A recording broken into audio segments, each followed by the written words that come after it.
দিতেছেন, আল্লাহ স্বয়ং বলছে। এই জন্য আমরা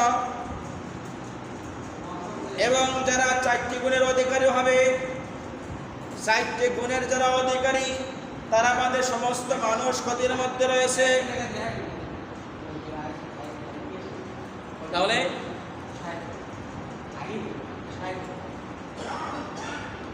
4টি গুণের যারা অধিকারী হবে, কয়টা গুণের? 4টি গুণের গুণান্বিত যারা অধিকারী যারা তারা আমাদের সমস্ত মানুষ ক্ষতিগ্রস্তর মধ্যে রয়েছে। 1 নম্বরে যে গুণাগুণ, ইল্লাল্লাযীনা আমানু, যারা ঈমান এনেছে। কি এনেছে? যারা ঈমান এনেছে। শুধু ঈমানটা কিভাবে এনেছে আমরা?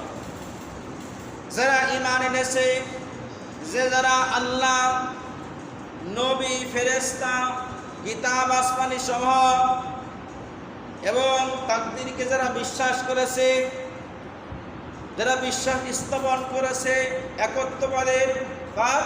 একত্ববাদে আল্লাহকে বিশ্বাস করতে পেরেছে, ঈমানটাকে পরিপূর্ণ করতে পেরেছে। ঈমান সে কোন পথে চলেছে? আমরা যে ঈমান এনেছি, আমরা ঈমানে যে মুখে ধারণ করি অন্তরে, সেটা মুখে বলে বাস্তবায়ন করার নামই হলো ঈমান। আমি ভেতরে তৈরি করলাম মনের মধ্যে, মুখে বললাম, কিন্তু বাস্তবে পরিণত করতে পারলাম না, ওকে ঈমান বলে না। ঈমান বাস্তবে পরিণত করার নামই হলো ঈমান। মুখে স্বীকার করবো, অন্তরে বিশ্বাস করবো, আর ওটা বাস্তবে কি করবো? কাজ করবো। তাহলে আমার ঈমানটা পরিপূর্ণ হবে। আমরা মুখে বলছি এক, অন্তরে বলছি এক, আর কাজ করছি এক, তাহলে ঈমান হবে? কথা বলে।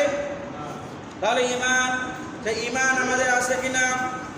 এখানে ঈমান ভঙ্গের 10টি কারণ আছে। আমরা তো জানি ওযু ভঙ্গের কারণ আছে। কি আছে? কেন আমরা জানি ওযু ভঙ্গের কারণ আছে, নামাজ ভঙ্গের কারণ আছে, আছে না বলেন? রোজা ভঙ্গের কারণ আছে, আবার ঈমান ভঙ্গের কারণ আছে।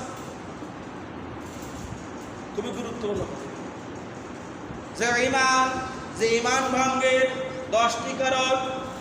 আপনি সমস্ত সব কিছু মেনে নিয়েছেন, কিন্তু ঈমান ভঙ্গের যে কারণগুলো আছে, ওই কারণের মধ্যে আমি আপনি পড়ে গেছি, তাহলে আপনার তো ঈমান থাকলো না।